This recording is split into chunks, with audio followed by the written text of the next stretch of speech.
Lots I could talk about with this song.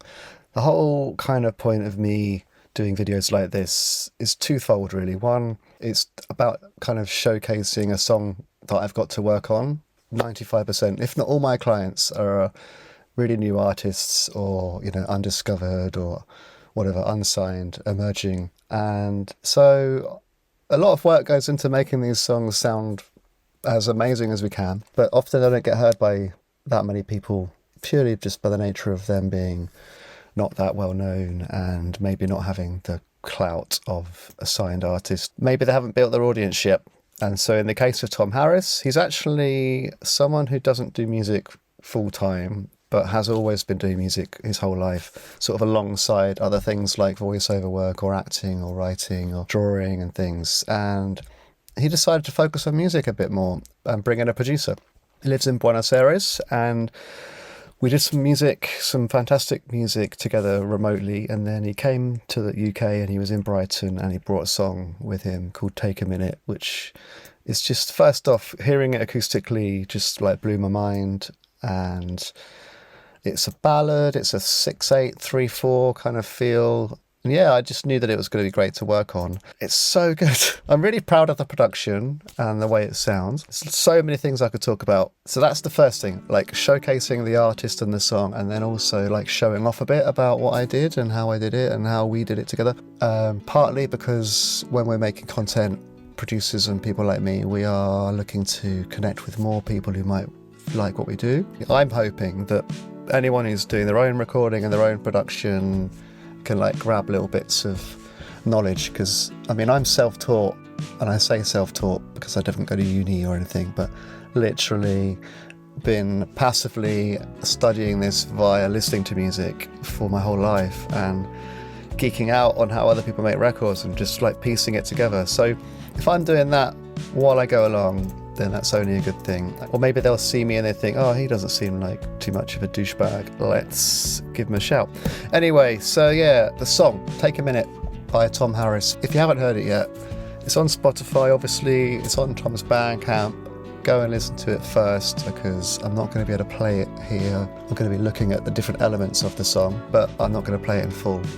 And I'll try and be concise, but I don't want to like edit myself too much. I tend to just go and ramble on about things, don't really script anything, so that's just part of this as well. So yeah, got some notes here actually. So yeah, the song was so good, thought straight away, even though I heard it acoustically, like Tom's range, he starts kind of low, ends up going full voice with some falsetto stuff in the middle. So it's quite a lot of dynamic, it's sometimes intimate. He's painting pictures that are quite detail focused, giving you information about situations. So it's quite intimate, brings you in. Then also are some bigger concepts in the song. So it goes from quite reflective and intimate to big ideas and big emotions. So I felt arrangement-wise, I thought it would help to have an arrangement that had that scope for contrasting those up-close moments. So having sounds that were up close and dry and like cozy sounding, and intimate sounding, and then contrasting those with more atmospheric elements and that are more grand, big, widescreen, epic. And that you'll hear that in this song, how it sort of grows and gets big and small, and I love that. So the brief was always to use traditional instrumentation, guitars, bass, drums, vocals, and Tom writes on this old nylon string that he's been writing on for years, so we'd written the song in that way, so brought that over with him all the way from Argentina to Brighton, and we recorded that. And then we captured that, and then we wanted to paint on top using real drum sounds, real electric guitars, real bass. And my goal was to make it feel like a collection of musicians, and maybe imagining them in a nice Nashville studio with rugs and lamps and just like in the pocket, subtle, classy, and yeah, that was the vibe in my head. And obviously Tom doesn't have a band, so I wanted to fake that basically. Yeah, so we actually did that, and then Tom later on in the process introduced a choir. He sings in a choir, a really amazing choir, and I did a choir arrangement just off the cuff using a plugin, a Spitfire plugin I think, and just as an idea, and I did the arrangement, sent it to Tom, and he was like, I could get a real choir to do that. And so I sent all the parts, and then amazing. It came back and he'd recorded like, I don't know, 5 parts and like loads. It was great. It was a proper like posh choir studio session. That added, and then one of his friends plays cornet, and that went on and lended it a really like somber, melancholy tone to it. So those elements really brought a lot to the table. And I don't want to give the impression that I'm explaining this, like if I explain this as if it's some kind of well thought out structured thing, like I planned it all out, like I'm going to do this, it's not really how it happens. The only thing that we really planned is we discussed the overall feel and some references, but the choosing of the sounds and the guitars and everything just happens like quite instinctively and quite naturally and quite quickly actually in terms of the recording. And then it was a sort of editing process, and that's important because I think sometimes doing like production walkthroughs, it's like, and then we did this and it was all planned out and we're geniuses. I was making sure for this track, and I was in the right frame of mind, I was relaxed, I'd listened to the song and had a good play around on it. I was recording the guitar along with the guide vocal and just trying to match the energy and just not interfere, not be like, I'm a guitar player, look. It's more like just little colours. And I've been listening to Blake Mills quite a lot, listening to some stuff like Alabama Shakes, or I think of any other people like Sharon Van Etten. And a lot of the musicianship and the instrumentation on that stuff is so like classy and really, I don't know, dynamic. No one's trying to get in the way and be showing off. So enough rambling on. Let's have a quick blast of the intro. So I want to give you a sense of that scale thing I was talking about. Cold comfort now in this old deserted home.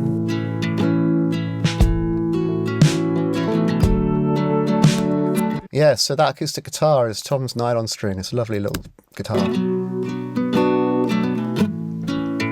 Totally dry.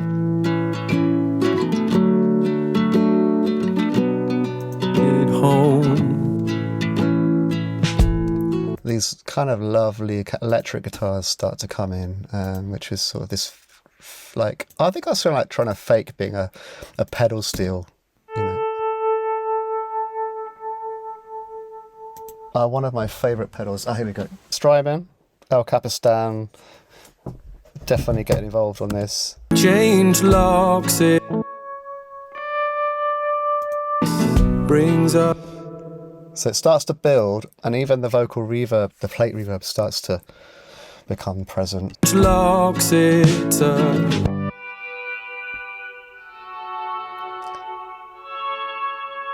I've broken the chord up so that the acoustic guitar is only the only real thing doing like the whole chord, you know? And then electrics, harmonies, some binaural panning. That's the up close thing we're talking about.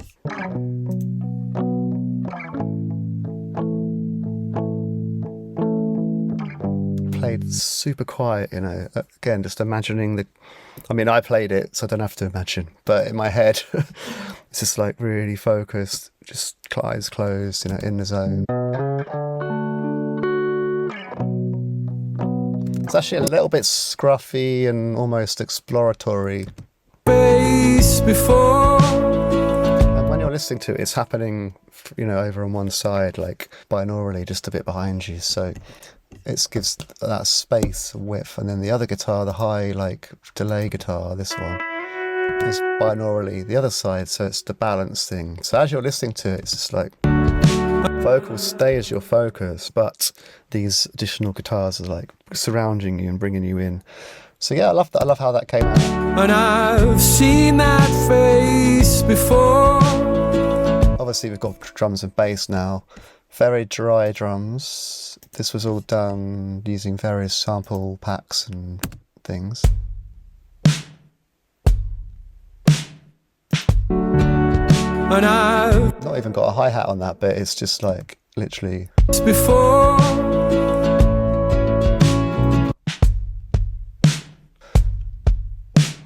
It's a couple of different snares. Got this one here. Then I've layered on a snare. One's got a bit more room sound on it, a bit more space. And yeah, the whole drum mix is actually...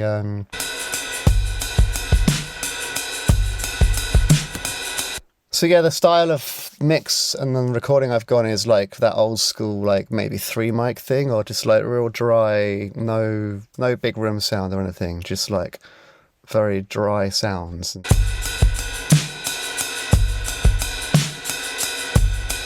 Using sounds pulled from different places, you know, kind of even, I think it's still pretty convincing.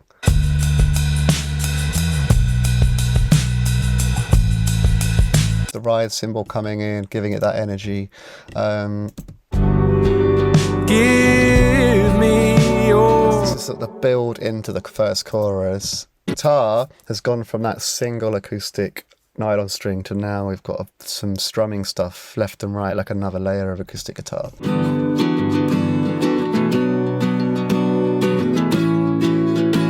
Widens the image, complements the well with the new sounds coming in from the other guitars, the electric guitars. So, you know, a sound there that's 100% wet with the reverb, this plate that I use from Arturia, or maybe not 100% wet, but very like high in the mix, that reverb. You know, putting it in a space that's separate to the other sounds, and that gives it that like separation, but also front to back distance. You know, you can really feel like the music's in front of you and in a space. And give me your heart. you know, that guitar, for example, that little arpeggio thing is a colour. It's not really meant to be like totally there, dry. Give me your...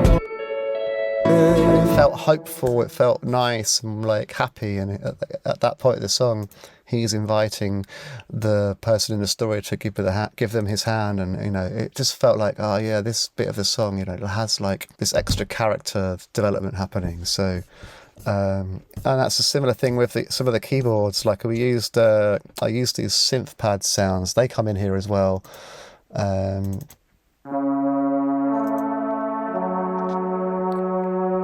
That's from, I can't remember what that's from. This is very likely to be from a Labs instrument.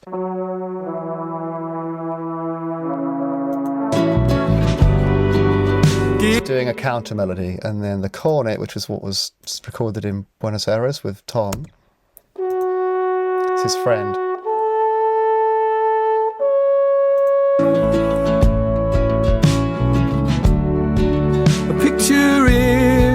If we mute the vocal, I'm just going to mute the vocals so we can focus a bit more on the music.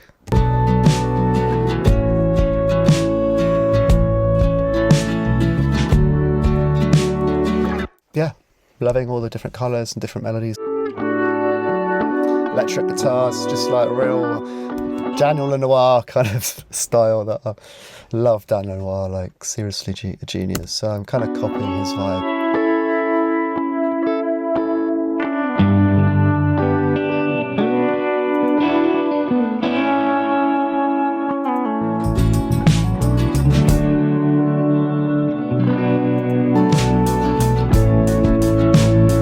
Also got a combination of like different pickups and different guitars. There's like a Strat, maybe a Mustang or a Jaguar, Les Paul.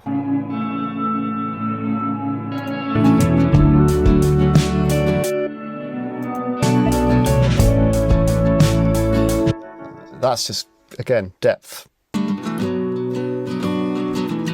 Acoustic guitars have a life of their own, like through the song. They go from being single to wide, and very intentional with that. The nylon strings in their grouping have like different things going on. There's also these chords which I just happened.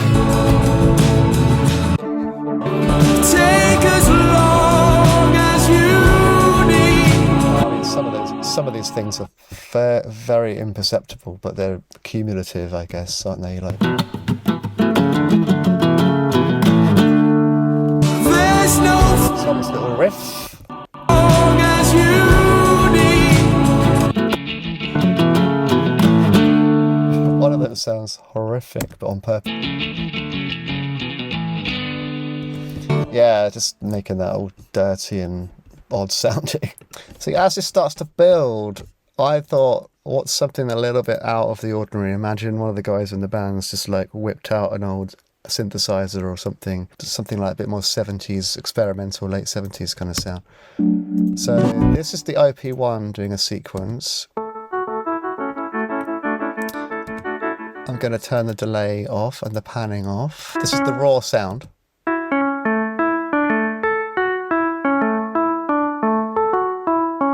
It's a sequence just doing a bunch of notes that are in the chord. And then the tremolo is giving it some movement, like that. The replica delay, which is set, doing like a 8th note thing. It's creating polyrhythm. And again, I've got this pan flow plugin, which is doing a sort of non-linear panning. And so...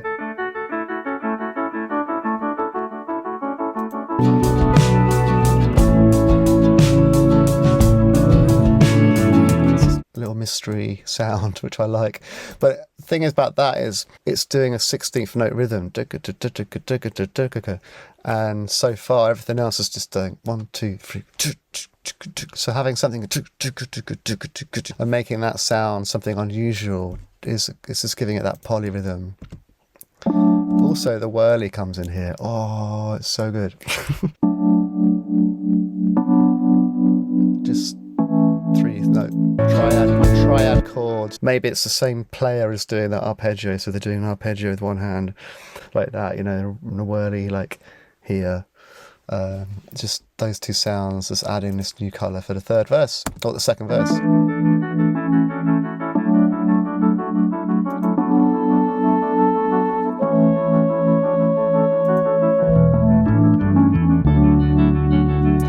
Got Stephen Oates in on bass for this. He's based in London, a fantastic session player, old friend, and he sent back this fantastic bass part. I did like a guide scratch bass first, but then, you know, this song ended up just needing a little bit more flavour, a little bit more of expertise. And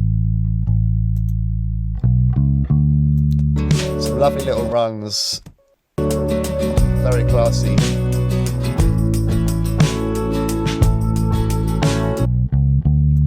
So he got into the spirit of the song really quickly. It's a first take done, and again keeping it really simple except for a few little flourishes.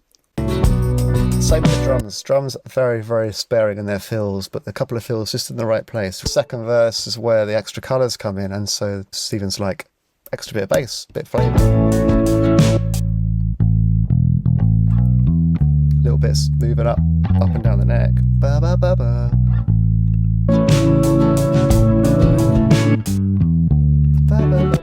Brilliant. So all of that stuff, loving it, and connecting it back to the vision. The scale has gone big for the first chorus, you know.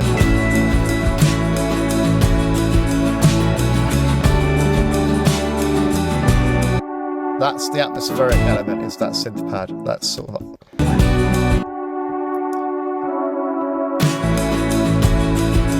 the Lystroni atmosphere sound, which I really, really wanted in this song. And then there's a high guitar, which is this one doing simple 3 notes. Bang, bang.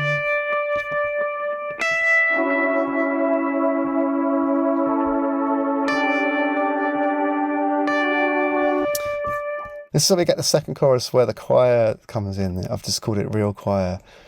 First off, here's a blast of it with the lead vocal. Take a minute here, love. Take us long.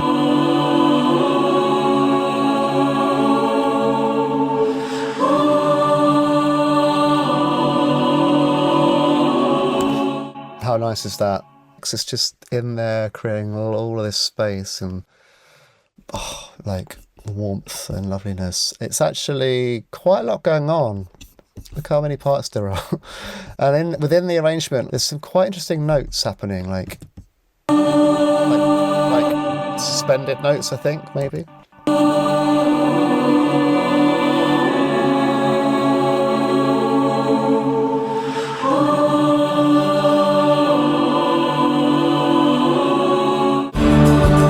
There's no finish here, love. This cool swell that I actually carried over from my fake choir, which is this one.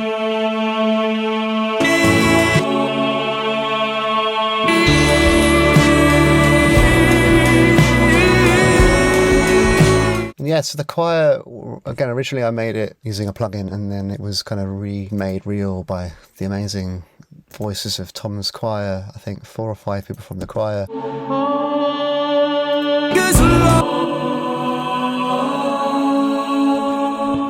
I've never mixed a choir before. I just did various bits of panning, but because there was bleed from the microphones, I just had to pair them up. It's quite a challenge, but I think, you know, I realised actually trying not to be too clever with it. And fitting that around the other sounds in the track. Extra guitar is coming in like here, this sort of like...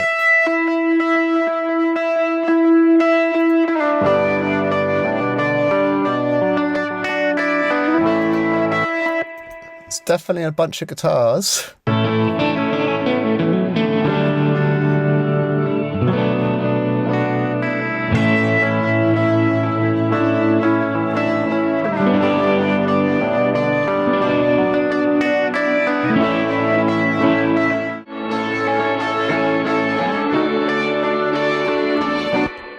That bit is intentionally very, very orchestrated. And it's because it's just, that's the final crescendo. Hold on to me.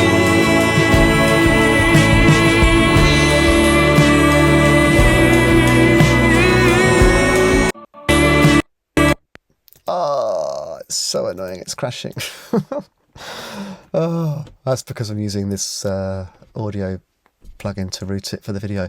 It's yeah, he just holds a really long note, and then the band, he's just like holds it, and then underneath that long note you get this extra colour from the instrumentation. So yeah, love that. This extra bass comes in actually.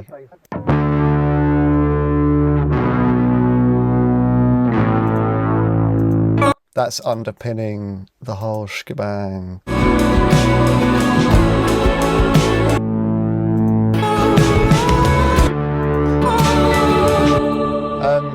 Yeah, it's, you know, I was referring back to what I said at the beginning. It's a lot about how the scale of it and how it go from small to big, and then thinking about like, okay, well, where can that bigness come from? And when the bass part was moving around up the neck and doing all this lovely rhythm, this lovely counter melody, you got the guitars doing this sparkly stuff, acoustic guitar, drums. There was space for something to really make those chord changes more pronounced and like, if it was an orchestra, it would be like double bass, or if it was like maybe the right hand of a piano, the left hand of a piano doing dong. But in this case, ended up just chucking on some single note fuzz bass, it's double tracked, just to get it like, just to colour those chords. You can't even really like notice it unless you take it away. I like doing those little layer things. I'm happy with the mix. Everything's well balanced. It's a naturalistic mix. Some of the panning is more like binaural, so you're moving stuff outside of the stereo field. That was to create a sense of intimacy when you're listening to it. But in terms of like reverbs and things like that, I've got them on here on these effects. I've got a room reverb, which is Valhalla, vintage verb, which is fantastic. Let's have a listen to this. So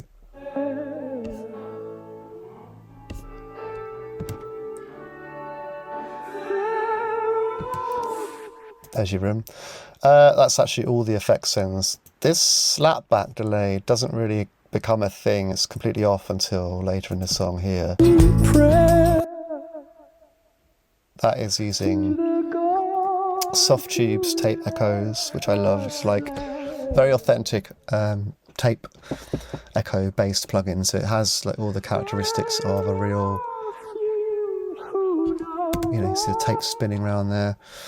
very low in the mix, but you can feel it. And you Here's the vocal bus. are eye of the spirit and the child. So it's automated. There you can see like certain words, it's popping out a bit more. The mono plate. So this, when I'm working with plate reverbs, I like to have a mono reverb. So it's behind the vocal. Love. Like this. The character of that reverb, it's not adding loads of wideness, it's adding depth because the reverb is going just off in the mono, and that's where the vocal is. So it sort of blends more with the vocal, it becomes part of the vocal. And it's also more, it sounds like more of a vintage style recording, like when recordings were more mono. Long as you need. So I like that. That's automated so that in the chorus it's bigger, and then later on in the song, you know, it comes back. And the other thing is a doubler that I've got, which is a vocal doubler by Isotope. I think it's totally free, actually. Does a pretty good job of doing fake vocal doubling. This is just another extra double, basically. I've already doubled the vocal here. I must have been thinking it needed a little bit more of a lift just in those sections. Yeah, they're all my effects returns. So it's just like crazy dry, really, compared to like a modern pop record where you've got all sorts of posh stuff going on. I didn't want to, this isn't a mixing tuition video, it's more just I'm showing you the vibe. Drums bus, this automation, that yellow line is the whole drums level. What else is going on? Not a whole deal of automation, which surprises me for my own stuff. This lead vocal, that would be the original vocal that I bounced down to this. So that blue line is the gain being automated throughout the song. I always use the LA2A pretty much always on vocals, even if it's not doing much compression, just catching some of the peaks. You know, it's an amplifier in a way as well, so it amplifies and warms up a signal. Make no bones about that. I'm not using that compressor for unity gain. I'm using that for volume, so and for a volume and tone. So it's a great plugin. I got it for free. Thank you, UAD. Oh, one extra thing. The very last time, the song goes from being huge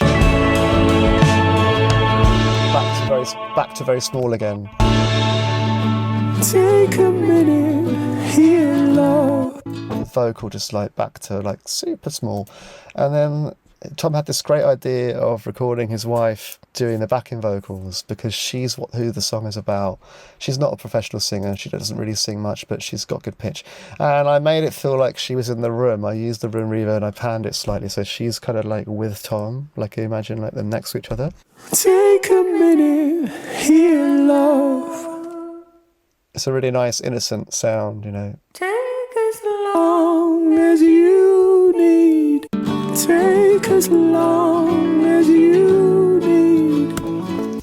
Sounds great, doesn't it? It's really nice. There's that unpolished, unrefined, but sweet and well sung. That concludes the video about this song, showcasing this song, showcasing how amazing Tom's lyrics and vocals are, and how just totally genius my production is. Hope you got something out of that. If you're liking this kind of thing, I mean, I work across lots of genres, but this kind of building a sound around a song is something that I feel quite at home doing, and it's lots of fun. So give me a shout if this is the kind of thing you need or you'd like to have going on with your music. Right. Bye.